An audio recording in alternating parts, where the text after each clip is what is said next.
नमस्कार, ANB news देख रहे हैं आप। मैं हूं आपके साथ पल्लवी राजपूत और हमारे खास कार्यक्रम मुद्दा में आप सभी का स्वागत है।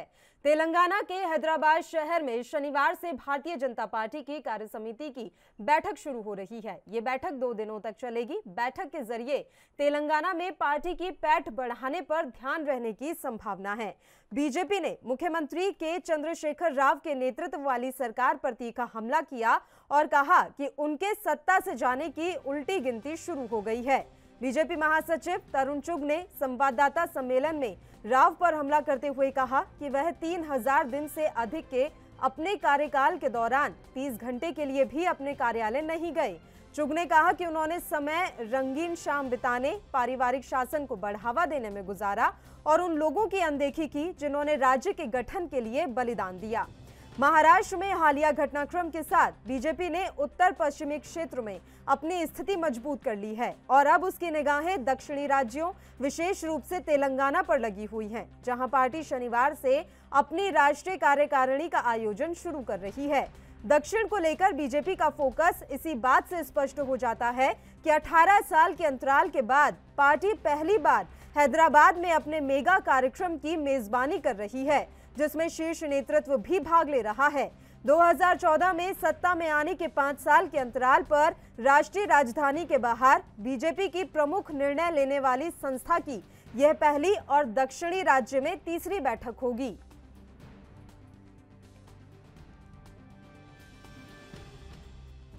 जनता पार्टी का रूटीन मीटिंग है, हर 1 साल में 2 साल में होते रहते हैं। ये कार्यकारिणी के सदस्य है। कोरोना के कारण इतना बड़ा पैमाने में नहीं किया है। अभी कोरोना खत्म हो गया थोड़ा, इसलिए बहुत दिन के बाद ऐसा मीटिंग हो रहा है, वो भी दक्षिण में हैदराबाद में होना हमारे लिए सौभाग्य है। तेलंगाना जनता बहुत उत्साह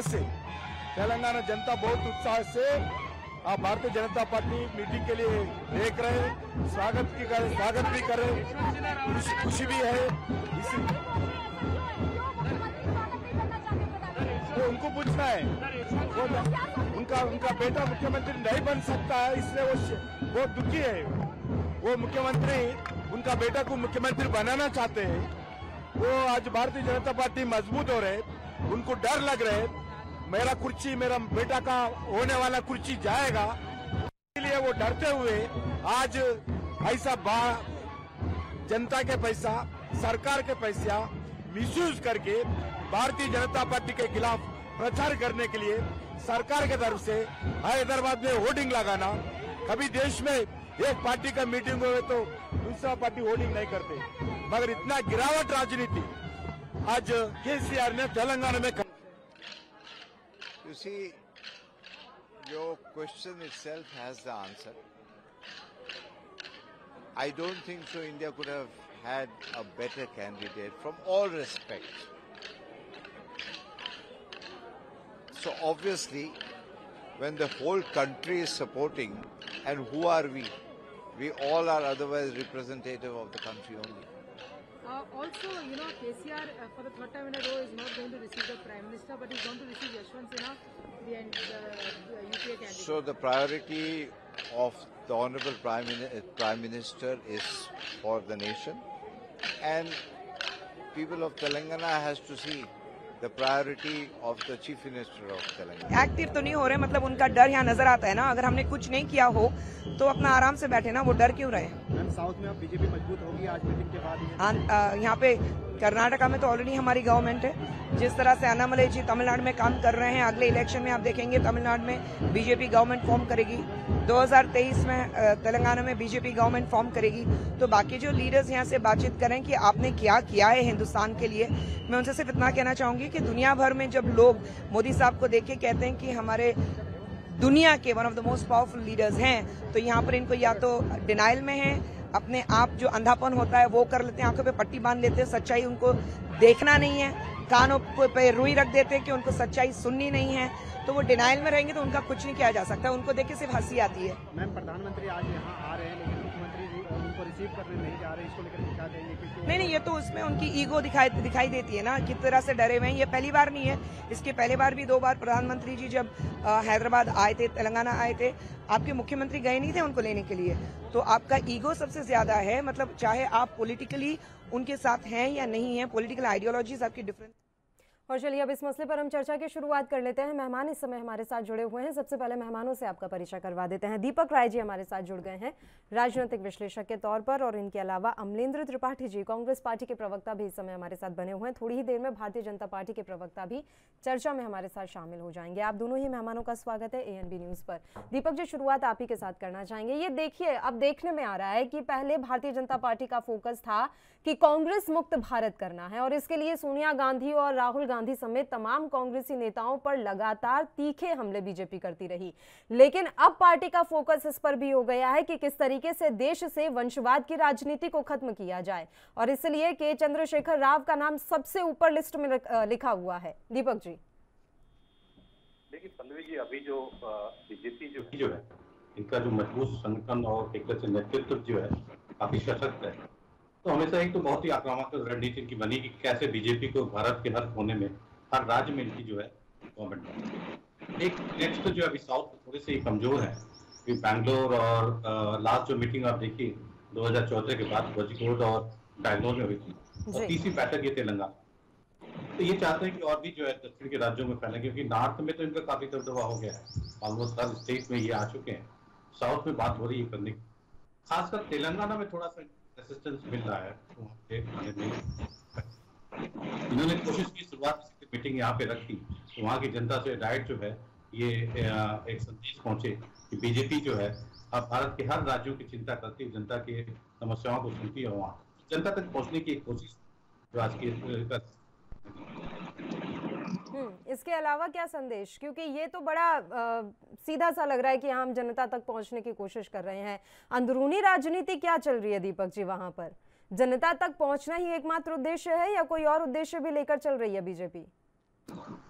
सीधे सीधे 2024 का जो इलेक्शन है सीधे सीधे उद्देश्य तो वही है, जो डायरेक्ट देखा जगह तो वही है कि आप कैसे चंद्रशेखर राव आ जाए यहाँ से और बीजेपी को जो है यहाँ पे स्थापित किया जाए। 2-3 बार ऐसा हुआ है कि उन्होंने जो तरीके हुआ कि PM गए मिले नहीं, इस तरह की चीजें हुई हैं। इस तरह की मतलब वो भी चाहते हैं कि देखिए लास्ट जब नगर निगम के जो चुनाव तो बीजेपी काफी सीटें जीती, लेकिन 2024 का जो है एक टारगेट उन्होंने बनाया हुआ है, वहाँ पर कैसे जनता तक पहुँच, डायरेक्ट आप पहुँच नहीं सकते, आप केंद्रीय नीतियाँ उसके थ्रू आप साथ पहुँच सकते हैं। लेकिन स्टेट गवर्नमेंट को हिलाना एक तरह से बहुत ही बहुत चुनौती होती है, जहाँ पे राष्ट्रीय मतलब राष्ट्रीय मैं नहीं कहूँगा, मतलब एक लोकल दल जो है तेलंगाना दल वहाँ पे स्थापित है। ये सबसे बड़ी चीज है। बीजेपी जो आज इतनी आक्रामक मोड में है, और चाहे इसकी नीतियाँ कह लीजिए, आप इनके काम कर लीजिए, जो ये कहते हैं डिलीवरी जो है वो काफी अच्छी है, तो वो एक चुनौती इसलिए बीजेपी जो है एक तेलंगाना जो राष्ट्रीय पार्टी इसके लिए चुनौती बनी। अमलेंद्र जी, महाराष्ट्र में जो हालिया घटनाक्रम हुआ उसके बाद से अब बीजेपी का जोश और भी ज्यादा हाई नजर आ रहा है। दक्षिण राज्य में पैठ बढ़ाने की कोशिश बीजेपी के द्वारा की जा रही है, और आप क्योंकि मुख्य विपक्षी दल हैं देश की राजनीति में, तो आप लोगों के द्वारा क्या कोशिश हो रही है कि अलग अलग राज्यों में पैठ बढ़ाई जाए, जबकि आप तो घटते जा रहे हैं लगातार? देखिए, भारतीय जनता पार्टी वर्तमान समय में चाहे ED CBI इनके दम पर सरकार चला रही है। छोटे छोटे क्षेत्रीय दल हैं उनको डराया जा रहा है, धमकाया जा रहा है, या उनके जो लीडर्स हैं उनको तोड़ने का कार्य भारतीय जनता पार्टी द्वारा किया जा रहा है। आप महाराष्ट्र ले लीजिए, आप उत्तराखंड ले लीजिए, आप अन्य प्रदेश ऐसे बहुत सारे हैं जहाँ भारतीय जनता पार्टी द्वारा ED के दम पे CBI के दम पे तोड़ मरोड़ की गई है। रही बात उत्तर साउथ इंडिया की, तो वहाँ पे भारतीय जनता पार्टी बहुत कमजोर है, तो इसलिए वहाँ पे पैठ बनाने के लिए अपनी ये कार्यक्रम, अपनी मीटिंग करना शुरू कर दिया गया इनके द्वारा। चाहे अभी केंद्र में जो मोदी की सरकार है, आप देख लीजिए कोरोना के आंकड़े क्या है। आज सुबह के आंकड़े आप देखिए कि कम से 27 से 30 हजार नए जो कोरोना के पेशेंट निकल के आए हैं, लेकिन केंद्र की सरकार को इससे मतलब नहीं है। उनको अपनी राष्ट्रीय कार्यकारिणी की बैठक करनी है, उनको अपना संगठन देखना है, देश की जनता के साथ जो कुछ होना है वो होगा, देश में अराजकता हो उनसे इसको मतलब नहीं है। अब राजस्थान का देख लीजिए, जिस कन्हैया लाल जी की हत्या की गई, वो लोग जिन्होंने हत्या की वो लोग भारतीय जनता पार्टी के साथ निकल रहे हैं, उनके लोगों ये कौन सी रिपोर्ट आई? नहीं, ये कौन सी रिपोर्ट आ गई कि कन्हैया लाल की हत्या में जो लोग शामिल थे वो बीजेपी के निकल रहे हैं? रिपोर्ट नहीं आ गई, ये सुबह फोटो वायरल हो रही है। जो भाजपा के पूर्व गृह मंत्री रहे गुलाब सिंह कटारिया जी, इनके साथ फोटो वायरल हो रही है। देश में अराजकता फैलाने का कार्य है। गहलोत जी ने मोदी से मांग की जो थी दो लोग गिरफ्तार किए गए हैं, गौस और रियाज, आपके सीएम अशोक गहलोत कह रहे हैं कि हमारी पुलिस देखिए बधाई की पात्र है कि इनके अंतर्राष्ट्रीय संबंध हमारी पुलिस ने खंगाल लिए, और आप यहां बैठकर कह रहे हैं कि ये बीजेपी के साथ संबंध है इनके। पहले डिसाइड तो करें कि अंतर्राष्ट्रीय संबंधों की वजह से हुआ या फिर बीजेपी के संबंधों की वजह से हुआ। नहीं, बिल्कुल यही तो एक जांच का विषय है। तो जब जांच का विषय है तो इतना बड़ा बयान नेशनल टेलीविजन पर बैठकर दे रहे हैं आप, एक तो मुद्दे से भटक रहे हैं, उसके अलावा इतना बड़ा बयान। सर प्लीज ऐसे भ्रमित करने वाले बयान ना दें। बाकायदा उनके फोटो वायरल हो रहे हैं। जो भारतीय जनता पार्टी के नेता हैं, राजस्थान के वरिष्ठ नेता हैं, उनके साथ वायरल हो रहे हैं। उसके अलावा गहलोत जी ने मांग की थी मोदी जी से कि आप एक राष्ट्र के नाम संदेश जारी कीजिए, एक संबोधन दीजिए, ताकि जो देश में अराजकता है उसको लेके थोड़ा माहौल शांत हो, लेकिन मोदी जी ने नहीं किया। उनके लिए अपनी जो राष्ट्रीय कार्यकारिणी की बैठक वो बहुत जरूरी है। देश का प्रधानमंत्री देश के मुद्दे को छोड़कर वो एक भारतीय अपनी पार्टी की बैठकों को लेके ज्यादा फोकस कर रहा है। यही सारी चीजें हैं। देश की जनता इस चीजों के बारे में वाकई में अब जागरूक हो रही है, कैसे धर्म और जात की राजनीति से अब परहेज कर रही है। अब ये मीटिंग चाहे तेलंगाना में करें, चाहे हैदराबाद में करें, चाहे बेंगलुरु में करें, जनता सजग हो चुकी है। और साउथ इंडिया के लोग हैं, थोड़ा जाति और धर्म के नाम पे कम फंसते हैं। अपने यूपी, उत्तराखंड, बिहार के लोग ज्यादा जल्दी फंस जाते हैं, तो शायद इनकी वहां पे दाल ना गले, और अभी तक गली भी नहीं है, इसलिए ये लोग वहां पे अपना शिफ्ट आउट करने की कोशिश में हैं। चलिए दीपक राय जी, क्या वाकई में ऐसा है कि देश की जनता जागरूक हो रही है? ये तो बात सच है कि देखिए अभी दक्षिण राज्यों में इतनी मजबूत नहीं है बीजेपी, लेकिन अब वो लग गई है कि दक्षिण राज्यों में भी किला अपने ही नाम करना है। लेकिन लोगों को क्या समझ में आ रहा है? क्या लोग वाकई में मोह भंग हो रहा है बीजेपी का? पल्लवी जी, त्रिपाठी जी अभी जो बोल रहे थे कि जो नॉर्थ इंडिया की जनता है वो धर्म और उसमें जात के उसमें पड़ रही है, ये तो अपने पार्टी नेता की लाइन पे बोल रहे हैं कि नॉर्थ, जो उन्होंने बोला था राहुल जी ने कि नॉर्थ इंडिया की जो मतदाता उनकी मेंटेलिटी अलग है साउथ इंडिया के मतदाता से, और उसका नुकसान कितना उठाना पड़ा ये तो आगे आने वाला इलेक्शन देखा नहीं। देखिए ऐसी बात नहीं है, अगर आप जनता से कनेक्ट होते हैं, चाहे आप नॉर्थ इंडिया साउथ इंडिया हो, सही बात है साउथ इंडिया में उतनी बीजेपी की पहुंच नहीं है, इसीलिए वो कोशिश कर रही है वहाँ पैर जमाने की। और बैंगलोर और आप देखिए केरला में तो था नहीं, बैंगलोर में तो काफ़ी, कर्नाटका में तो काफ़ी बीजेपी संभाल ली, तो सत्ता में भी है। तो धीरे धीरे कोशिश करें, जब भी आप कार्यकारिणी की बैठक करते हैं तो एक अटेंशन मिलता है वहाँ पे लोकल लेवल पे और पूरे स्टेट में, खासकर पूरे क्षेत्र में, चाहे अगर पूरे साउथ में देखा जाए तो वो देखा जाता है कि जो पार्टी है जो राष्ट्रीय स्तर पर सोचती है और जो सम्मेलन है वो करती है। तो एक संदेश जरूर जाएगा, मतलब एक साउथ की जनता में कि बीजेपी जो उनके बारे में सोचे, उनके नेता वहाँ पे विजिट करते हैं, तो इससे बहुत फर्क पड़ता है। तो शायद बीजेपी यही सोचे कि 2024 की तैयारी में ये पहला कदम होगा कि साउथ में जो है और भी इनकी सीटें बढ़ें। चलिए मैं शुभेंदु जी आपके पास आऊंगी। शुभेंदु शेखर अवस्थी जिस समय हमारे साथ जुड़ गए बीजेपी के प्रवक्ता, लेकिन मैं एक बार रुक करना चाहूंगी अमलेंद्र जी का। अमलेंद्र जी, कांग्रेस की भी कोई यात्रा शुरू होने वाली थी ना जुलाई से, क्या रहा उस यात्रा का? आप भारत भ्रमण पर निकलने वाले थे। नहीं, बिल्कुल यात्रा कांग्रेस की शुरू होगी। अभी कांग्रेस के इंटरनल चुनाव संगठन के चल रहे हैं, इस चक्कर में उसका थोड़ी डिले हो जाए, लेकिन कांग्रेस की यात्रा वाकई में अभी अगले महीने से शुरू होने वाली है, इसी महीने में जुलाई में शुरू होगी। तो आप में और बीजेपी में अंतर क्या रहा? आपने भी तो अपने संगठन को प्रायोरिटी दी ना, क्योंकि ये यात्रा आप शुरू कर रहे थे जनता से कनेक्ट होने के लिए, अब आपने भी डिले कर दिया कि नहीं पहले हमारे आंतरिक चुनाव जरूरी है, जनता से हम बाद में कनेक्ट होते रहेंगे, और यही आरोप अभी आप बीजेपी पर लगा रहे थे। नहीं, कांग्रेस अभी सत्ता में नहीं है, इनकी ये सत्ताधारी लोग हैं, इनका जो पहला प्रायोरिटी जनता होनी चाहिए। विपक्ष में है सर आप। पक्ष का जो कार्य होता है बिल्कुल कांग्रेस करती है।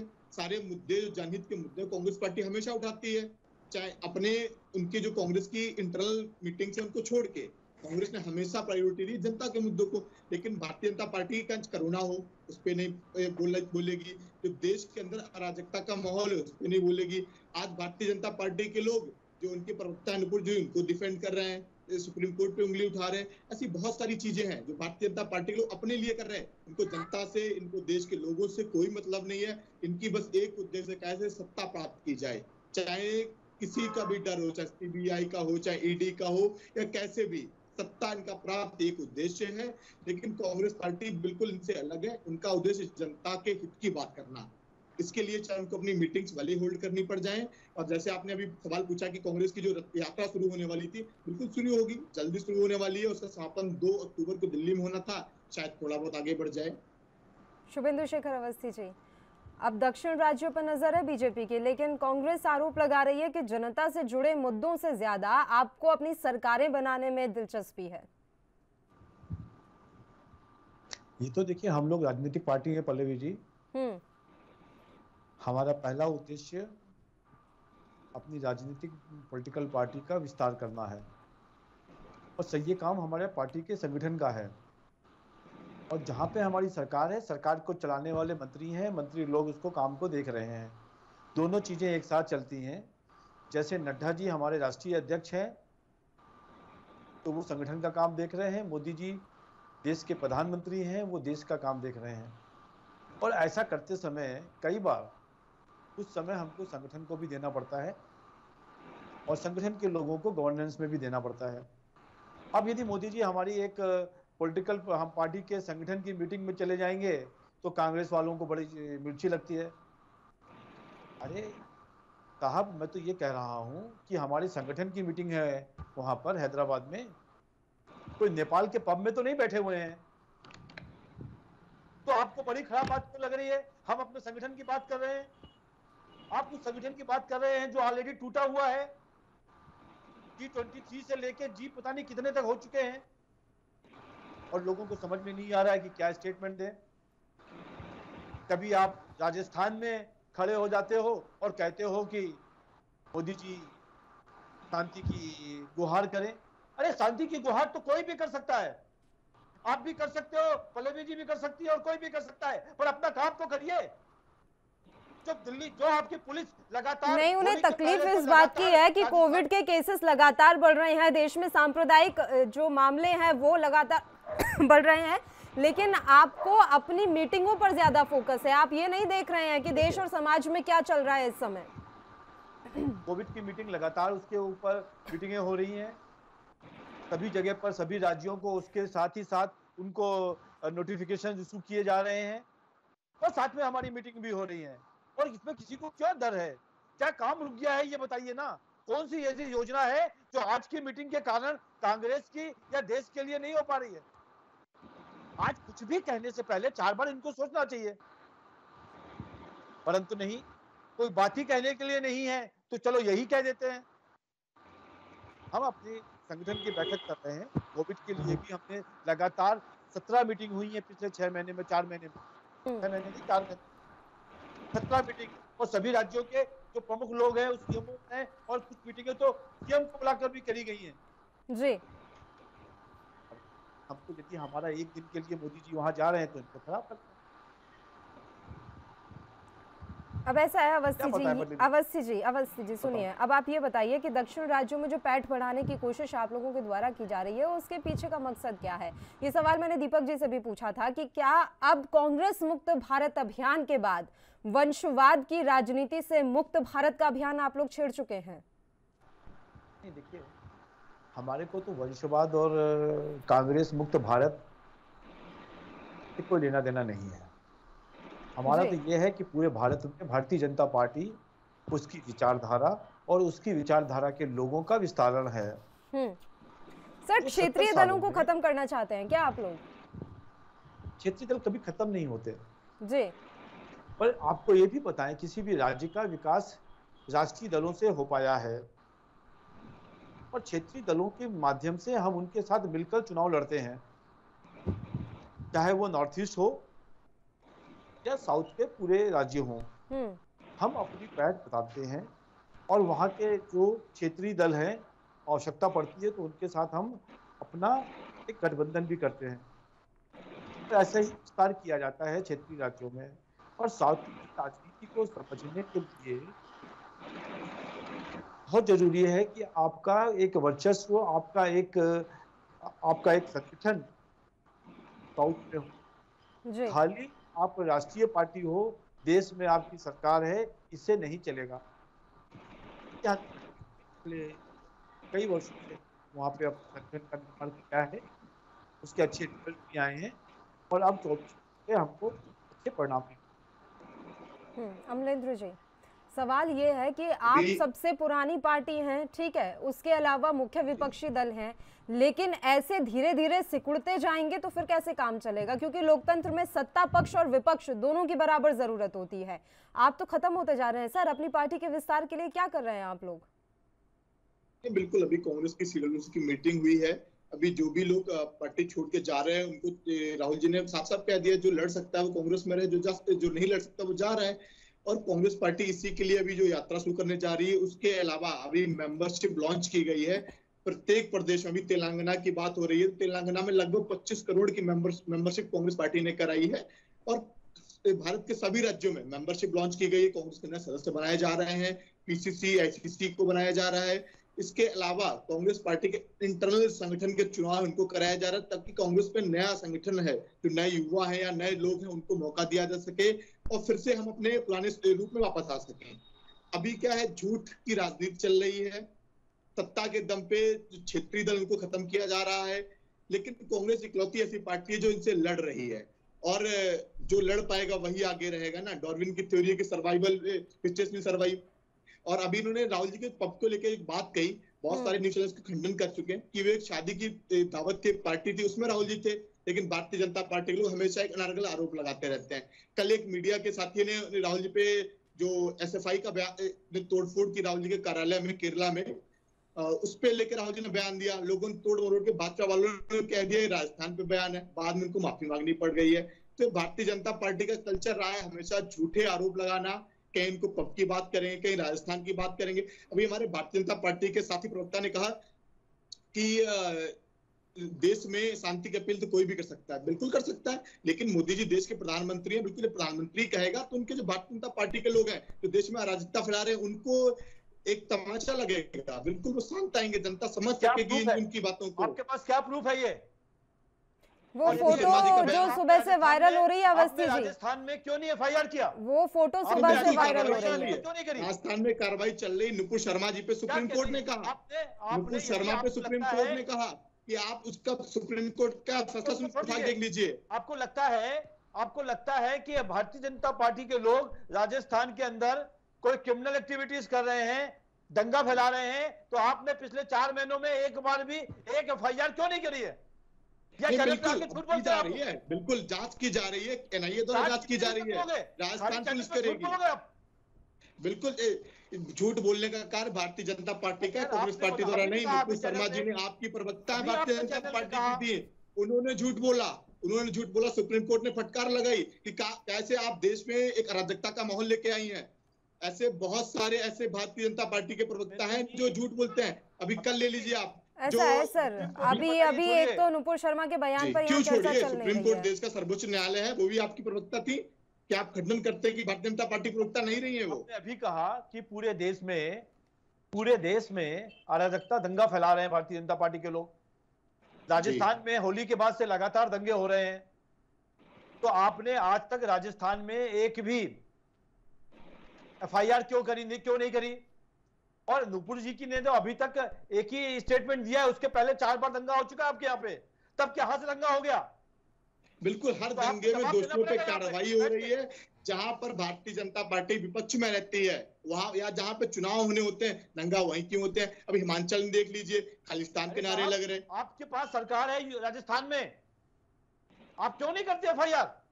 बिल्कुल कार्रवाई की जा रही है, दोषी जेल में है। राजस्थान में इतना बड़ा एक अभी कांड हुआ, उसके बाद भी राजस्थान प्रदेश में शांति का माहौल है। यही तो गहलोत जी की उपलब्धि है। उत्तर प्रदेश में कमलेश तिवारी जी की हत्या की गई। वो ये कहते रहते हैं कि भैया सब कुछ कंट्रोल में है, और समझ में नहीं आता क्या कंट्रोल में है। एक प्रदेश का माहौल कंट्रोल में, आप उत्तर प्रदेश राज्य देख लीजिए, कमलेश तिवारी की हत्या हुई, 15 लाख मुआवजा दिया गया। उनके हत्या के आरोपी थे, उनपे इतना छोटे जो मुकदमे लिखे गए कि 6 महीने के अंदर जेल से बाहर आ गए वो, और अभी तक 2 उनके दोषी थे, पकड़े नहीं गए। लेकिन गहलोत जी ने एनआईए द्वारा उनको पकड़वाया, उनपे फास्ट ट्रैक कोर्ट की मांग की, एनआईए द्वारा पकड़वाया, 30 लाख मुआवजा दिया। चलिए सर, एनआईए दोबारा तो खैर नहीं पकड़वाया, पर ठीक है, अब हम वापस एनआईए तो जांच की जा रही है, पकड़ा तो राजस्थान पुलिस ने। एनआईए की जांच के लिए ना अशोक गहलोत आगे नहीं आए थे, ये बात आपको भी पता होनी चाहिए कि एनआईए की जांच किसने शुरू करवाई और किसने टीम वहां। आप फर्स्ट डे पीछी देख ली, उन्होंने मांग की थी इस चीज की। ठीक है, और बाकायदा विपक्षी दलों की मीटिंग की उन्होंने, गहलोत जी ने विपक्षी दलों की मीटिंग की, बाकायदा सबके स्टेटमेंट जारी है। अभी उदयपुर हत्याकांड पर चर्चा नहीं चल रही है, मैं बार बार वही कह रही हूँ कि मुद्दे से भटक रहे हैं, मुद्दे पर वापस आ जाते हैं। अभी हम पार्टी के संगठन के विस्तार के बारे में चर्चा कर रहे हैं, हम ये जानने की कोशिश कर रहे हैं कि भारतीय जनता पार्टी दक्षिण राज्यों में पैठ बढ़ा रही है, तो विपक्षी दल होने के नाते आप कहाँ खड़े हैं? मैं बार बार यही सवाल आपसे कर रही हूँ कि मुख्य विपक्षी दल होने के नाते आप कहाँ खड़े हैं, और आपको हकीकत में लग रहा है कि नहीं आपकी पार्टी में इंटरनल चुनाव हो जाएंगे? और अभी आपने एक बात बोली कि अब हम नए युवाओं को मौका देंगे। सर, आप खुद ही सच बोल दीजिए, क्या ये कहीं से भी आपको संभव लग रहा है कि नए युवाओं को आपकी पार्टी में किसी बड़े पद पर मौका मिल जाएगा?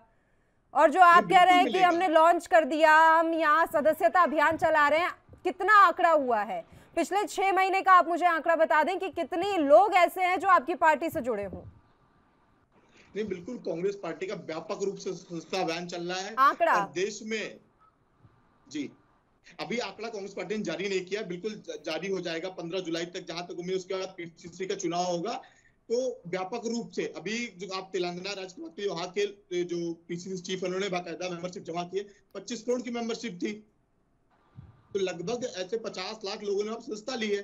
तो हर प्रदेश में व्यापक रूप से चल रहा है। और अगले महीने, इसी महीने 15 तारीख को जो मेंबरशिप होगी क्लोज हो जाएगी, उसके बाद पीसीसी का चुनाव होगा, सारे आंकड़े आपके सामने आ जाएंगे। दीपक राय जी, सवाल यहाँ पर ये है कि अगर बीजेपी इतने जोर शोर और दमखम के साथ लगी हुई है हर राज्य में अपने पार्टी के विस्तार के लिए, तो उसके बनस्पत कांग्रेस पार्टी क्यों पिछड़ रही है? क्योंकि एक स्वस्थ लोकतंत्र के लिए, एक स्वस्थ राजनीति के लिए सत्ता पक्ष और विपक्ष दोनों का मजबूत होना जरूरी है। और अभी इस समय हमारे यहाँ की राजनीति के ये हालात हैं कि तमाम विपक्षी दल इकट्ठे भी हो जा रहे हैं तो भी मजबूत नहीं रह पा रहे हैं बीजेपी के आगे। ऐसा क्यों, दीपक जी? देखिए पल्लवी जी, आपने सही कहा कि अगर स्वस्थ लोकतंत्र हमें देश में चलाना है तो सत्ता पक्ष भी उतना ही मजबूत होना चाहिए और विपक्ष भी उतना ही मजबूत होना चाहिए। बिना दोनों मजबूत हुए देश चल नहीं सकता। आज देखिए सबसे बड़ी चीज, कमजोरी ये है कि कांग्रेस, जो हमारी सबसे बड़ी विपक्ष पार्टी थी, कांग्रेस पार्टी थी, वो बहुत 20 साल में बहुत कमजोर हो गई है। आज भी देखिए उनके पास नेता है, न संगठन है, कुछ भी नहीं है। अगर देखें अभी मौका, मतलब ये मजाक उड़ाया जाता है कि उन्होंने, राहुल गांधी जी बोला जो हमारे यहाँ लड़ सकता है लड़ो, नहीं तो बाहर चले जाओ। तो लड़ो किस सेंस में? अगर जो उनके सभी जो बाहर छोड़ के गए हैं, उनके जो वरिष्ठ नेता भी गए हैं और भी जो नेता गए, बोलते थे हमारी कोई सुनवाई नहीं होती। तो इस तरह से यही है कि या तो आप वेट करते रहो, नहीं तो छोड़ के चले जाओ। एक तरह से राहुल गांधी जी ने यही मैसेज दिया। तो सबसे बड़ी चीज, आप जो बोलते हैं वो देखिए उसका क्या इम्पैक्ट पड़ता है, मतलब कार्यकर्ताओं पर, जनता पे, सबको ये पहले ये देखना। दूसरी तरफ इनको अध्यक्ष चुनते चुनते आज 20 साल हो गए, तो कब चुनेंगे? जब पूरा जीरो हो जाएगी कांग्रेस। दूसरी तरफ इतने अच्छे नेता, इनके पास वरिष्ठ नेता है, उनकी सुनी नहीं जाए, कब तक आप वेट करेंगे? कोई भी जो है उदयपुर में जो चिंतन शिविर हुआ, कोई ठोस चीजें बाहर निकल के नहीं है। एक बहुत अच्छा मौका था जनता को, और हम सभी पत्रकारों को भी बहुत अधिक, मतलब उन्होंने वेट किया कि शायद कांग्रेस जो है सुधरे, कोई बहुत बड़ा परिवर्तन होने जा रहा है, लेकिन उसमें कुछ नहीं निकल के आया। कोई कॉन्फिडेंस नहीं कि नहीं है, ये हमने डिसीजन लिया है और हम फेज वाइज में ये चीज इंप्लीमेंट करेंगे। तो कोई सॉलिड जो है एक तरह से निष्कर्ष पे नहीं आई कांग्रेस पार्टी। फिर आगे फिर से एक बार जो है जनता को एक तरह से निराशा आता है। तो सबसे बड़ी चीज, आप बीजेपी उसका फायदा उठा रही है। आप देखिए एक उनका संगठन जो मजबूत है, लॉन्ग टर्म स्ट्रेटजी पे काम करते हैं, कभी उन्होंने शॉर्ट टर्म स्ट्रेटजी पे काम नहीं किया। चाहे महाराष्ट्र पे आप देखिए, महाराष्ट्र चाहते तो वो फडणवीस को मुख्यमंत्री बना देते, वो बार्गेन हो सकती, नहीं उन्होंने बनाया। शायद उनको 2.5 साल बाद जो है, चाहे 2024 में कायदा लेना है, तो महाराष्ट्र में घुसने का एक ही रास्ता था कि वो राष्ट्रीय पार्टी के साथ आप काम कीजिए, धीरे धीरे जो है आप बीजेपी को आप स्थापित। तो ये स्ट्रेटजी बीजेपी की रही है लॉन्ग टर्म, उसका फायदा मिलता है। कांग्रेस के पास कोई भी जो है एक तरह से जो कार्य, उनका जो भविष्य का एक घोषणा पत्र कहिए या कोई भी एक जो फेज वाइज काम करने का एक ढंग होता है, उससे कुछ भी नहीं इनके पास। आप 20 साल से कर रहे हैं, हम अध्यक्ष चुनेंगे, बात तीनों वहीं पे, इनके एक ही 3 ही सीवी उनके पास पड़ी हुई है, सोनिया जी की, राहुल जी की और प्रियंका जी की, उसी में से अध्यक्ष चुनना है। तो शायद उस सीवी को दरकिनार करके जब तक कोई नया जो है कैंडिडेट नहीं आता है, तब तक कांग्रेस जो है आगे नहीं बढ़ सकती मजबूत। और दूसरी ये बात कि कई तरह के कैंपेन चलाए जा रहे हैं कांग्रेस पार्टी की तरफ से। देखिए, भारत जोड़ो यात्रा इनकी शुरू होनी थी जुलाई में, लेकिन अभी लग रहा है कि वो डिले हो जाएगी। इसके अलावा बीच में सोशल मीडिया के जरिए यूथ को कनेक्ट करने के लिए और यूथ से लगातार मतलब सीधे संपर्क साधने के लिए कोशिश की गई थी। एक INC करके चैनल भी चलाया गया था, उसका क्या है, कोई अभी तक अपडेट मिल नहीं पाया कि वो कितना सफल हुआ है या नहीं हुआ है। तो ये जो छोटे छोटे कैंपेन चलाए जा रहे हैं, अगर वो व्यापक रूप से सफल नहीं हो पा रहे तो इसके पीछे कौन सी राजनीति हो रही है, या वाकई में ध्यान ही नहीं दिया जा रहा है इस तरह के कैंपेन पर? बस शुरू कर दिए जाते हैं, उसको अंजाम तक कैसे पहुंचाना है उसके बारे में किसी को कोई फिक्र नहीं। जी, आपने सही कहा कि कांग्रेस को आज जो है एक तरह से नए तरह से काम करने की जरूरत है, क्योंकि कांग्रेस बहुत नीचे आ चुकी है। इसको याद करना चाहिए, गांधी जब हिंदुस्तान को समझना चाहते थे, साउथ अफ्रीका से आए तो उन्होंने हर देश के हर छोटे छोटे इलाके का जो है दौरा किया, तो उन्होंने चीजों को समझा। तो आज जरूरत इसी बात की, आप कार्यकर्ताओं की टीम बनाइए और हर स्टेट में, जैसे प्रशांत किशोर ने कांग्रेस समझाया था पहले, इसके पास जब कंसल्टेट करने थे कि आप जो है उस पर चाय पे चर्चा कीजिए, कटिया पे चर्चा, कटिया अभियान उन्होंने चलाया हर छोटे छोटे जगहों में।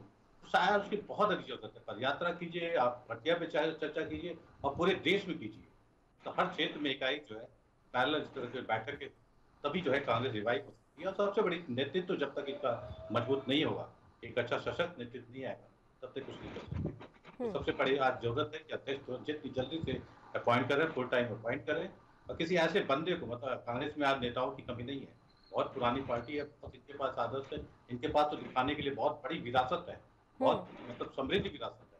इनकी कमियां सभी में, 70 साल का इन्होंने काम किया है, तो सबसे बड़ी विरासत है, उसको कैश कराने की जरूरत है। लेकिन उसके पहले कहते हैं कि आप सही कीजिए, वो एक तरह से पूरी व्हाइट वॉशिंग करा के शोकेस करने के लिए जो है आप आगे आइए, जनता के बीच आइए, मीटिंग, छोटे छोटे मीटिंग कीजिए, कोई बात नहीं, तो जरूर है कहीं कहीं जो है कांग्रेस में सुधार देखने को। अवस्थी जी, प्रधानमंत्री के स्वागत के लिए अभी तक जैसी जानकारी मिल रही है, मुख्यमंत्री के चंद्रशेखर राव जाएंगे नहीं, जबकि यशवंत सिन्हा जब वहां पहुंचेंगे तो पूरा का पूरा मंत्रिमंडल और फौज लेकर जा रहे हैं वो स्वागत के लिए। देखिए, प्रोटोकॉल है, जब भी प्रधानमंत्री किसी राज्य में जाते हैं तो वहाँ का चीफ मिनिस्टर उनको रिसीव करने आता है, उस प्रोटोकॉल का निर्वाह कर रहे हैं। और आज सिन्हा जी भी आ रहे हैं जो राष्ट्रपति उम्मीदवार है, तो दोनों चीजें साथ करनी है। एक तरफ राष्ट्र धर्म निभाना है और दूसरी तरफ उनको विपक्ष धर्म निभाना है, तो अच्छी बात है, बहुत अच्छी बात है। और ये ऐसे छोटे छोटे क्षेत्रीय दल जो साथ हो रहे हैं, क्या 2024 के लिए बड़ी चुनौती खड़ी कर पाएंगे आपके लिए? देखिए, चुनाव के ऊपर कुछ कहना मुश्किल है हम लोगों को। हम तो अपना प्रयास करते रहते हैं। हमने 5 साल लगातार बंगाल में एक लड़की के घर पे अपना संगठन खड़ा किया, पर हम जीत नहीं पाए। हमने पूरा प्रयास किया और हमने एक जीत के लिए एक जो अधिकतम प्रयास कर सकते थे, जी जान लगाकर अपना हम लोगों ने किया। इसलिए हम प्रयास कर रहे हैं।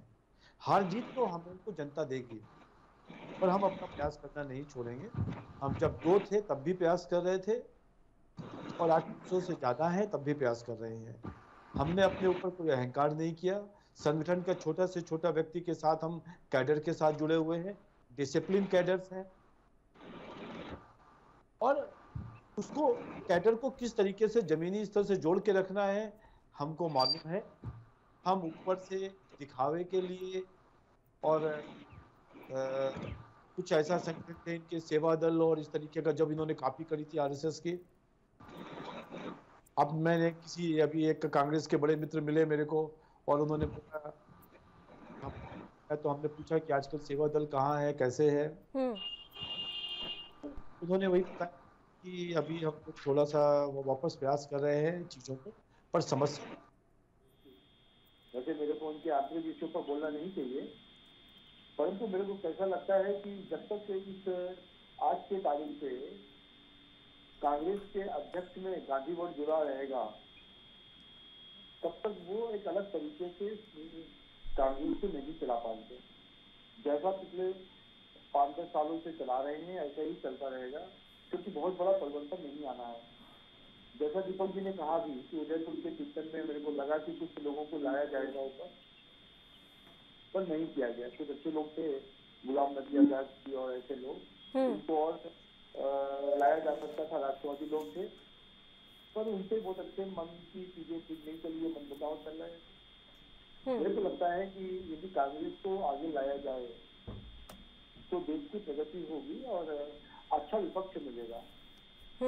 जब तक तो लोकतंत्र में अच्छा विपक्ष नहीं होता, आपने भी कहा और हम भी ये मानते हैं, तब तक राज्य और राष्ट्र दोनों चीज चल नहीं सकते।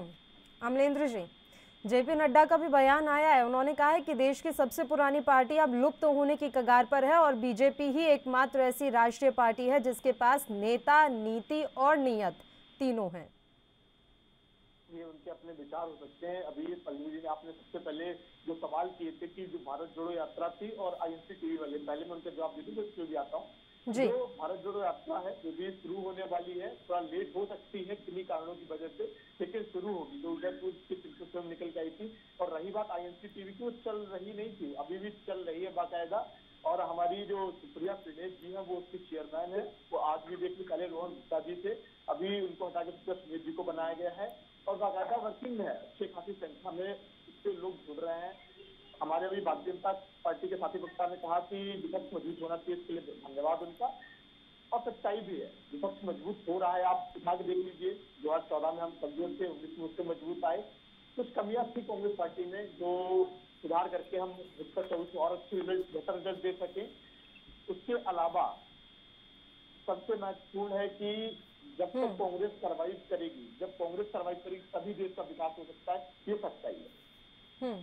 क्योंकि कांग्रेस इकलौती विपक्षी राष्ट्रीय पार्टी है जो भारतीय जनता पार्टी। दीपक जी ने यह भी कहा कि 20 सालों से आप चुनाव तो करा नहीं पाए कि किसको कांग्रेस का अध्यक्ष बनाना है। कार्यकारी अध्यक्ष चले आ रहे हैं कब से, तो 4 वर्षों में चुनाव होते हैं। आप उठा के देख लीजिए, प्रत्येक 4 वर्षों में चुनाव होते हैं, बाकायदा मेंबरशिप होती है, उसके बाद मेंबर पीसीसी को चुनते हैं और वो एआईसीसी और एआईसीसी मेंबर होते हैं, वो हमारे राष्ट्रीय अध्यक्ष को चुनते हैं। बाकायदा प्रत्येक इतनी प्रक्रिया के साथ राहुल गांधी को भी बनाया गया था सर, मुझे याद नहीं आ रहा है क्योंकि कि इतनी लंबी चौड़ी आपकी वो चला हो प्रोसेस, प्रक्रिया चली हो, उसके बाद राहुल गांधी के नाम पर मुहर लगी हो। मुझे जहां तक ध्यान है, जब उन्हें बनाया गया था तो राजस्थान के जयपुर में आप लोग थे और वहां पर घोषणा हो गई थी सीधे सीधे कि हाँ अब आगे की हमारी लेगेसी राहुल गांधी संभालेंगे। सारे पीसीसी से प्रस्ताव पास हुआ, उसके बाद जयपुर में हुआ था। मुझे आज भी याद है 2017 का शायद दिसंबर का महीना था, 16-17 दिसंबर तारीख थी और राहुल जी की जो घोषणा हुई थी राष्ट्रीय अध्यक्ष की, बाकायदा हम सबने स्वागत किया था उनका और पूरा प्रोसेस तो हुआ था। स्वागत करना अलग है, चुनाव होना अलग है, प्रस्ताव देना अलग है, चुनाव होना अलग है। नहीं, वोटिंग हुई थी क्या जी? कोई वोटिंग हुई थी क्या? बिल्कुल, आईसीसी मेंबर चुनते हैं। कौन विरोध में कौन खड़ा हुआ है? विरोध में कौन खड़ा हुआ था उनके? ये जो कांग्रेस संगठन के अंदर के लोग खड़े होंगे ना, जो आईसीसी मेंबर को नाम बताओ ना। कोई नहीं, आप खाली प्रस्ताव बना के राहुल जी की स्वीकारता है। राहुल जी को कांग्रेस के सारे राहुल जी है, बाकायदा बादल ने ऑलरेडी प्रस्ताव पास कर दिया अपनी नेशनल कमेटी की मीटिंग करके कि राहुल जी को अध्यक्ष बनाया जाए। और उस टाइम भी ये हुआ था, उस टाइम भी 2017 में भी ये कार्य हुआ था। और तो अभी ये समय क्यों लगा रहे हैं सर कि आपको भारत जोड़ो यात्रा भी अपनी डिले करनी पड़ रही है? अभी भी प्रस्ताव आप लोग आपसी में ही पारित कर दीजिए जिसको भी बनाना है। इतनी लंबी प्रक्रिया का फिर क्या फायदा? अगर आप इससे राजनीति का जो भी अभी आप कह रहे थे कि ये सुचारुता है या जो भी है, तो अभी भी पास कीजिए, भारत जोड़ो यात्रा शुरू कीजिए, क्योंकि 2024 ज्यादा दूर नहीं है। वो इलेक्शन कमेटी के चेयरमैन है, वो पूरा चुनाव प्रक्रिया को देख रहे हैं और बाकायदा इसका चुनाव होता है। टेलीविजन बाकायदा इसका चुनाव होता है। हर एक छोटा से छोटा व्यक्ति भी आईसीसी बन सकता है और सारे सेंट्रल विभाग प्रकोष्ठ अपनी नेशनल कमेटी की मीटिंग करते हैं, वो चुनते हैं। अगर कोई व्यक्ति विपक्ष में आना चाहे बिल्कुल आ सकता है, उसका स्वागत है। आईसीसी अगर कोई नहीं आता विरोध हो जाता है। लास्ट टाइम में कौन आया था? राहुल गांधी जी के विरोध में कौन चुनाव खड़ा हुआ? कोई नहीं आया। राहुल गांधी जी की स्वीकारता है और शायद इस बार भी कोई नहीं आएगा। बिल्कुल हम सब मांग करते हैं, कांग्रेस हमेशा मांग करती है, सेवा दल ने भी मांग की कि राहुल जी हमारे अध्यक्ष बने और एक लौटे राहुल। ये अगर राहुल गांधी की स्वीकार्यता थी तो ये G23 ग्रुप अलग से क्यों बन गया? नहीं, एक बात बताइए त्रिपाठी जी, फिर ये G23 ग्रुप क्यों बन गया? हालांकि इस ग्रुप से भी अब तो 2-3 लोग निकल चुके हैं। अगर इतना ही स्वीकार्य था, सर्वसहमति से सब कुछ हो रहा था, तो ये ग्रुप अलग से क्यों गठित हो गया, जो बार बार सोनिया गांधी को पत्र लिखता रहा कि आप नेतृत्व में बदलाव कीजिए? अब ये पत्र की अपनी कोई मनता होगी, सिन्हा जी ने बाकायदा सीडब्ल्यूसी को बुलाया, उनसे सवाल भी किया था सीडब्ल्यूसी की मीटिंग में, आपको जो कुछ भी लिखना है बोलना है मुझसे बोलिए, आप टीवी चैनलों के माध्यम से कोई चीज नहीं बोलेंगे। नहीं, टीवी चैनलों के माध्यम से कुछ नहीं कहा था सर, उन्होंने पत्र तो सोनिया गांधी को ही लिखा था ना, उसमें टीवी चैनल कहाँ से बीच में आ गए? सबसे महत्वपूर्ण सवाल है कि पत्रकार कैसे हो गए? अगर कोई इंटरनल पत्र है, कोई आंतरिक रूप से लिखा जा रहा है, तो सीडब्ल्यूसी का मेंबर, कांग्रेस के वरिष्ठ नेता, पूर्व केंद्रीय मंत्री लेवल का, वो पत्र लिखला है राष्ट्रीय। मतलब आप ये कहना चाहते हैं त्रिपाठी जी कि जो भी नीतियां इस समय कांग्रेस पार्टी में चली आ रही हैं वो एकदम सही है और उन्हीं नीतियों पर अमल करते हुए आप आगे बढ़ जाएंगे, जबकि आप खुद देख रहे हैं कि किस तरीके से खत्म होती जा रही है पार्टी, राज्य दर राज्य आपके हाथ से निकलते जा रहे हैं सर, उसके बाद भी नीतियों में बदलाव ना होना क्या दर्शा रहा है? देखिए, राज्य होते हैं आज की तारीख में दो राज्यों में कांग्रेस और 2 राज्यों में कांग्रेस समर्थन सरकार है।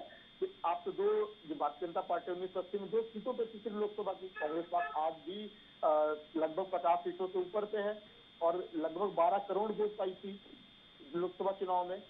हम लोग अभी सर्वाइव करेंगे अपने इंटरनल चीजों में से चेंज करके, जो हमारे सीडब्ल्यूसी के मेंबर हैं या जो लोग, जो नेता घरों में बैठे हैं, एसी में बैठे, सड़क पे नहीं करना चाहते हैं, उनमें बदलाव करके कांग्रेस पार्टी आएगी। शीर्ष नेतृत्व पे जो हमारा है गांधी परिवार, उनसे बाकायदा पूरी आस्था कांग्रेस पार्टी को, खासकर राहुल गांधी जी पे। राहुल गांधी जी ने कश्मीर से लेकर कन्याकुमारी तक मोदी सरकार के खिलाफ एक झंडा उठा रखा है।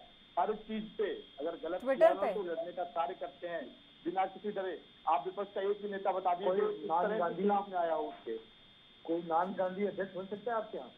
बिल्कुल बन सकता है। जो लग रहा है कैपेबल है उसको नॉमिनेशन करना चाहिए, जो आईसीसी मेंबर बनना चाहिए उसको। और कांग्रेस पार्टी कब तक बनेगा?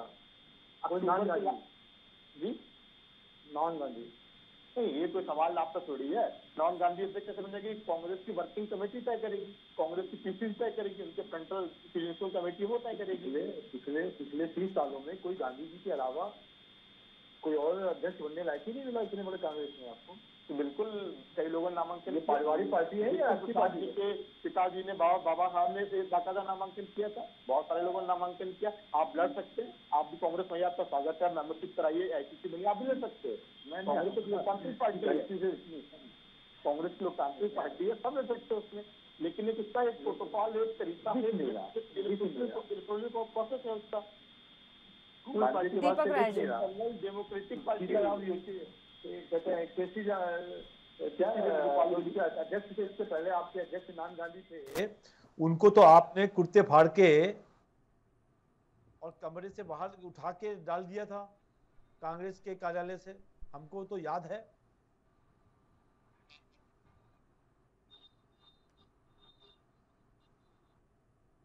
या इनको वही सम्मान मिलेगा?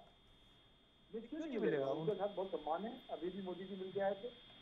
हमने दिल्ली को आगरा में बैठा के जो अध्यक्ष हो कांग्रेस का, उसके कुर्ता फाड़ के और उसको कमरे से बाहर निकाल के किसी को नहीं बिठाया, जिसमें सोनिया गांधी जी आके बैठ गई थी बाद में, और उसके बाद से आज तक कोई चुनाव नहीं हुआ।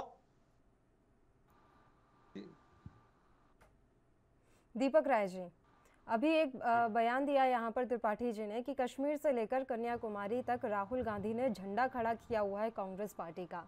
इस बयान को आप कितना सही मान रहे हैं? क्योंकि मैं जानना चाह रही हूँ ये जो झंडा है या जो वो अभियान चला रहे हैं वो सिर्फ ट्विटर तक ही है या वाकई में धरातल पर भी इसका कुछ असर नजर आ रहा है? नहीं, झंडा क्या गाड़ा हो तो पूरी देश की जनता पूरी देख रही है। स्टेट में इनका था, कांग्रेस की सरकार थी, धीरे धीरे करके इलेक्शन नहीं आ रही है, उसके पहले ही गवर्नमेंट गिर जा रही है। सबसे बड़ी ये सोचने कांग्रेस की जरूरत है कि आप जो इंटरनल पॉलिटिक्स है वो अपनी हर स्टेट, चाहे आप छत्तीसगढ़ में देखिए, छत्तीसगढ़ में भी कोई भी छोटा सा तूफान बीजेपी का जो है शायद गिरा सकता है कांग्रेस को। जिस दिन आया कि वो फार्मूला पे वो था कि 2.5 साल जुदेव सिंह रहेंगे और 2.5 साल ये रहेंगे आपके जो अभी मुख्यमंत्री भूपेश बघेल जी।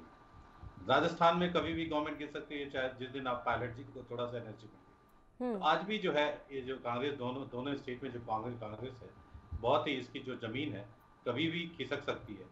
तो सबसे बड़ी चीज़ है, आप झंडा गाड़ने की बात किया, मतलब अगर कहते हैं कि राहुल गांधी ने तो एक तरह से हर तरह से कांग्रेस का झंडा उखाड़ने का ही काम किया है।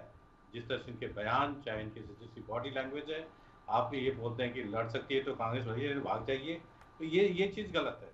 सबसे बड़ी चीज़ है, आप जब तक गांधी परिवार है, जब तक दूसरों को चांस नहीं देंगे, अच्छे अच्छे नेताओं को लाएंगे नहीं, तब तक ये जो कांग्रेस फिर से जो है उस अवस्था में नहीं आ सकती जो आप 20 साल 25 साल पहले थी। सबसे बड़ी चीज दूसरी तरफ ये अपनी नीतियां जो है कांग्रेस की, जो आप सेकुलर इमेज हुआ करती थी, शायद वो भी ये भूलते जा रहा है। आज बीजेपी के बहाव में जो हिंदुत्व की बात होती है, बीजेपी करती है, शायद इन्होंने उसका भी अपना लिया। तो जब भी आप दूसरे अपनी चीजें छोड़ के दूसरे की मतलब आप कहते हैं दूसरे का चेहरा अपने चेहरे पर लगा कर घूमेंगे तो आपसे ही नुकसान होना है। तो जो कांग्रेस की इमेज हुआ करती थी कि एक तरह से सेकुलर हुआ, जाति धर्म और उससे जो है वो लूट के कांग्रेस हुआ करती थी, तो शायद कांग्रेस वो भूल गई। आज फिर वो राहुल जी ने हिंदुत्व की बात की, हिंदुत्व की सही परिभाषा नहीं दी, शायद कहीं उल्टा सीधा उन्होंने एक तरह से स्टेटमेंट दिया, तो उससे उसका भी कांग्रेस को जो है नुकसान उठाना पड़ा। सबसे बड़ी चीज आज मैं ये भी कहता हूँ कि अगर राहुल गांधी को कंटिन्यू करना है एज ए प्रेसिडेंट, तो देश को समझें, आप देश की जनता को समझें, देश की मतदाताओं को समझें, देश की समस्याओं को समझें, और सबसे बड़ी चीज़ है एक पॉलिटिकल जो राजनीतिक परिपक्वता है वो उनमें डेवलप करने की जरूरत है, तभी जो है कांग्रेस आगे बढ़ सकती है। और राजनीति के लिए निरंतरता बड़ी ज़रूरी होती है, और ये कहा जाता रहा है कि उनमें उतनी निरंतरता नज़र नहीं आती। हाँ, कहीं वो भागने की कोशिश करते हैं। जो मेन मुद्दा है शायद वो चीज़ एक है कि आदमी लड़के ऊपर उठता है। आप देखिए कोई भी पैदा नहीं होता है, कोई भी नेता जो पैदा नहीं होता है, आप जितना संघर्ष करते हैं उतना सीखते हैं, फिर आप ऊपर करते हैं। तो शायद वो चीज़ कॉन्टिन्यूटी जो पहले भी किसी ने कहा था, उनके ऊपर एक टिप्पणी आई थी कि शायद वो हैं, ठीक ठाक हैं, पोटेंशियल भी है, लेकिन शायद वो कॉन्टिन्यूटी उनके में नहीं है। जहाँ तक सीखने करने की, इम्प्रूव करने की, ये चीज़ अगर होती है तो शायद आगे बढ़ते हैं। उनको अगर G23 के नेचर जो लेटर लिखा था, आप उस लेटर की स्पिरिट को समझते, भावनाओं को समझते, तो शायद पद छोड़ देते। आप इतने देखिए यूपी में भी हारे चारों इलेक्शन, उसके बाद उसमें भी हारे, तो जिम्मेदारी आप लीजिए। आप कार्यकर्ताओं पे जिम्मेदारी नहीं ले सकते। आप घर का मुखिया जो होता है, पहले जो कैप्टन होता है शिप का, तो सबसे बड़ा उसकी रिस्पॉन्सिबिलिटी होती है। अगर कुछ भी होता है, गलत होता है, तो उसकी रिस्पॉन्सिबिलिटी खुद लेता है और सबसे पहले इस्तीफा उसका। आप 20 साल से हार रहे हैं, कांग्रेस की स्थिति खराब हो रही है, उसके बाद भी आप इस्तीफा नहीं देते, कार्यकर्ताओं पे दोष मत देता है या फिर मतदाताओं पे दोष मत देता है। ठीक है, अवस्थी जी, दक्षिण राज्यों में सबसे बड़े मुद्दे अभी आपको क्या नजर आ रहे हैं, जहां के लिए आपको लग रहा है कि उनकी सरकारों के खिलाफ, जिन जिन राज्यों में जिस की सरकार है, लोग अब रुष्ट हैं? क्यों आपको ऐसा लग रहा है कि चाहे वो तेलंगाना की चलिए बात कर लीजिए कि के चंद्रशेखर राव से वहां की जनता परेशान है, क्यों? देखिए, दक्षिण राज्यों की अपना एक इलेक्टोरल कैरेक्टर है। दीपक जी उस चीज को मानते हैं और जानते भी होंगे, जिन्होंने भी साउथ इंडिया के राज्यों का इलेक्शन को बड़ी माइन्यूटली देखा है। इसमें क्या है कि वो हमेशा जो पहली सरकार है वो दूसरी बार चेंज कर देते हैं। बहुत कम सरकारों को 5 साल के बाद रिपीट किया जाता है, पहला पॉइंट। दूसरा पॉइंट कि वहाँ पर जो वोटर्स हैं उनको बहुत सारे प्रलोभन दिए जाते हैं बहुत पहले से। मेरे को याद है 80s के एंड में की बात है, जब जयललिता जी बहुत बड़े बड़े टीवी और मिक्सी और ये सब चीज़ें हर वोटर को दिया करते थे, हर घर में जाता था, तो बहुत सारी चीज़ों से प्रभावित होता। दूसरा, वहाँ का एक बहुत बड़ा लॉबी, बहुत बड़ी जनता, वहाँ के जो एक्टर्स होते हैं जो पिक्चरों में काम करते हैं, जैसे कि रजनीकांत, जैसे कि और भी बहुत सारे लोग जी, उनके ऊपर भी प्रभावित होते हैं। तो वो उनका एक बड़ा कैरेक्टराइजेशन है। परंतु अब हमको ऐसा लगता है कि जिन राज्यों में डबल इंजन की सरकारें हैं उनका विकास बहुत तेजी से हो रहा है। आपने नॉर्थ ईस्ट में देखा है, नॉर्थ ईस्ट का विकास पिछले 7-8 सालों में बहुत गति पकड़ा है। और अभी मैं नॉर्थ ईस्ट का विजिट करके भी आया हूँ, और बंगाल के बॉर्डर तक 120 फीट की रोड बन जाना एक अपने आप में बड़ी बात है। तो अब उनको भी लगता है कि हमको यदि पूरे राष्ट्र के साथ समन्वय करके चलना है तो हमको राष्ट्रीय पार्टियों को भी ध्यान देना पड़ेगा, जो अभी तक वो रीजनल पार्टियों के बीच में फंसे हुए थे। अब ऑप्शन 2 हैं उनके पास, एक कांग्रेस और एक भारतीय जनता पार्टी जी। कांग्रेस की जो वस्तुतः स्थिति है, सीताराम केसरी के निकलने के बाद 1997 में गलत नहीं हूँ, 1997 में केसरी साहब को एक कमरे में बंद कर दिया गया राष्ट्रीय कांग्रेस के मुख्यालय में। और उनके बाद सोनिया गांधी जी को लाया गया और एक कुर्सी में उनको बैठा दिया गया। तो वो घटना भी देखी, और उसके बाद आज तक कोई भी नॉन गांधी नहीं आ पाया कांग्रेस में। तो उनको ऐसा लगता है साउथ के एक बड़े वोटर को कि अब भारतीय जनता पार्टी एक नए ऑप्शन के साथ आना चाहता है और वो हमारे साथ भी जुड़ना चाहता है। बहुत सारी ऐसी पार्टियां भी हैं जो हमारे साथ कॉम्बिनेशन में राज्यों के चुनाव को भी लड़ी हैं, चाहे वो तमिलनाडु हो, चाहे वो हैदराबाद हो। और हमारा अपना संगठन भी काफ़ी समय से जो वहाँ कमज़ोर था हमारा 2010 से पहले, अब वो काफ़ी मजबूती में भी आ चुका है। हम चुनाव लड़ेंगे, जहाँ जिसकी सहायता होगी उसकी सहायता लेंगे। जिस तरीके से कर्नाटका में भी हमको अपनी सरकार बनाने में शुरुआती समय पर मुश्किल आई थी, अब हम बड़ी मजबूती से खड़े हैं। आगे की कर्नाटक में रिपीट कर पाएंगे आप, क्योंकि अभी कर्नाटक की भी स्थिति को ज्यादा बेहतर दिख नहीं रही है सर। एक तो सबसे बड़ी बात यह है कि हाल ही के दिनों में जिस तरह के वहां पर बड़े बड़े हंगामे हुए हैं अलग अलग मुद्दों को लेकर, आपकी छवि कहीं ना कहीं तो प्रभावित हुई है उससे। दो चीजें, एक तो हमारी छवि जो हमें अच्छी होनी चाहिए, और कुछ भ्रष्टाचार के आरोप भी लगे आपके नेताओं पर। हाँ, उनको हटाया, जिनके ऊपर लगे उनको हटाया गया, उन पर एक्शन भी हुआ और उनके ऊपर जांच भी चल रही है। दूसरी चीज, अब समस्या क्या है, जब आदमी कोई चूज करता है कोई चीजों के ऊपर, आज कर्नाटका में कांग्रेस और बाकी जो दूसरे जनता दल एस और जो बाकी लोग जुड़े हुए हैं वहां पे, उनमें आपस में बहुत झगड़ा है और मिलके चुनाव लड़ नहीं सकते। तो ऐसी स्थिति में हम बहुत अच्छा परफॉर्म करने की कोशिश कर रहे हैं, पर जब अल्टरनेट के अरेंजमेंट देखते हैं लोग कि यार ये तो और खराब है, पार्टी हमको पॉलिटिकली देती है, हमने उसमें काफी चेंजेस किए हैं। कई जगह पर हमने इस बार हमने वहाँ का सीएम को भी चेंज किया। एक बड़ी बात रहती थी कि लोग सीएम को नहीं हटा सकते, हमने हटाया। तो अब हमको लगता है कि हमारे जो विकास कार्य हैं कर्नाटका के, हमने बहुत अच्छे काम किए हैं, जनता ने उसको बड़ा सहारा है। कुछ एक पॉइंट्स जो आप कह रही हैं पल्लवी जी जरूर है जो हमको और ध्यान देना चाहिए, हम ध्यान दे रहे हैं। और हमको लगता है कि हम साउथ में इस बार तेलंगाना हो और भी जो क्षेत्र हो, आंध्र प्रदेश हो, तमिलनाडु हो और उसके बाद केरल हो।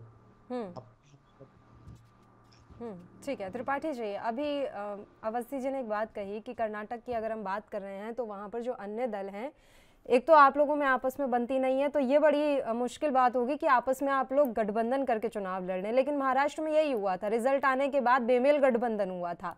तो आपका तो वैसे भी ध्येय यही रह गया है कि किसी भी तरीके से बीजेपी का विजय रथ रोकना है, यानी कि संभावनाएं अभी भी पूरी खुली हुई हैं, चाहे कर्नाटक हो या फिर कोई अन्य राज्य।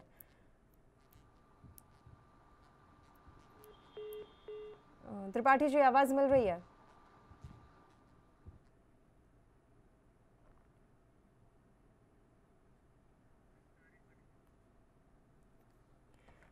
चलिए, मेहमानों की फ़ोन लाइन डिस्कनेक्ट हो गई है, तो आपको हम यहाँ पर जानकारी दे रहे हैं कि तेलंगाना के हैदराबाद शहर में शनिवार से भारतीय जनता पार्टी की कार्य समिति की बैठक शुरू हो रही है। ये बैठक 2 दिनों तक चलेगी और इस बैठक को लेकर बीजेपी के नेताओं ने क्या कुछ कहा है सुनाते हैं आपको।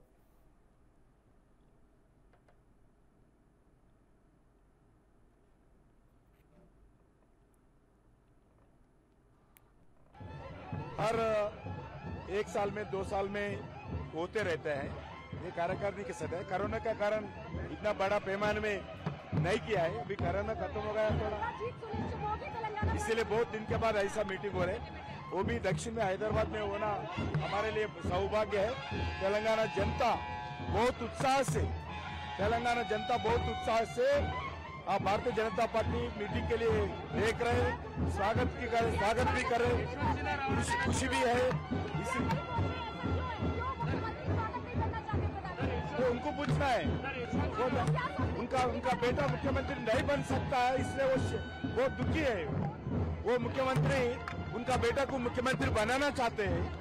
वो आज भारतीय जनता पार्टी मजबूत हो रहे, उनको डर लग रहे, मेरा कुर्सी, मेरा बेटा का होने वाला कुर्सी जाएगा, इसलिए वो डरते हुए आज ऐसा जनता के पैसा, सरकार के पैसा मिसयूज करके भारतीय जनता पार्टी के खिलाफ प्रचार करने के लिए सरकार के तरफ से हैदराबाद में होर्डिंग लगाना। कभी देश में एक पार्टी का मीटिंग हुए तो दूसरा पार्टी होर्डिंग नहीं करते, मगर इतना गिरावट राजनीति आज केसीआर ने तेलंगाना में। You see, your question itself has the answer.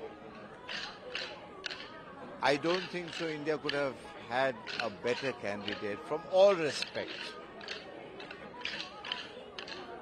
So obviously, when the whole country is supporting, and who are we?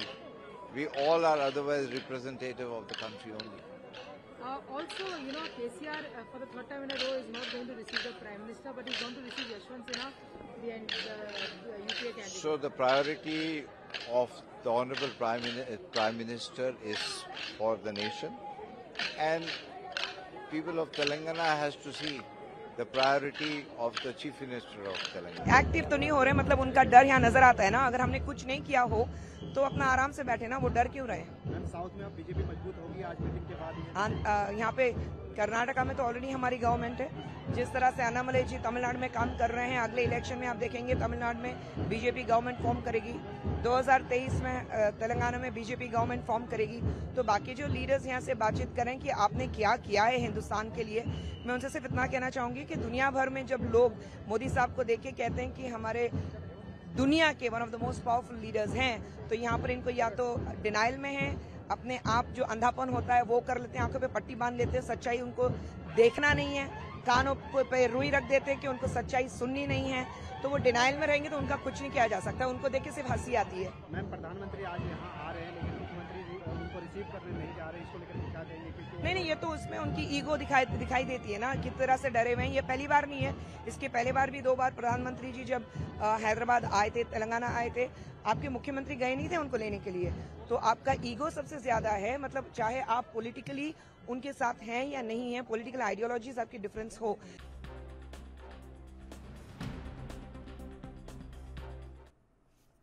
और इसी के साथ मुद्दा में फिलहाल के लिए इतना ही। मुझे दीजिए इजाजत। देश और प्रदेश के तमाम ताज़ा खबरों के लिए आप बने रहिए हमारे साथ। नमस्कार।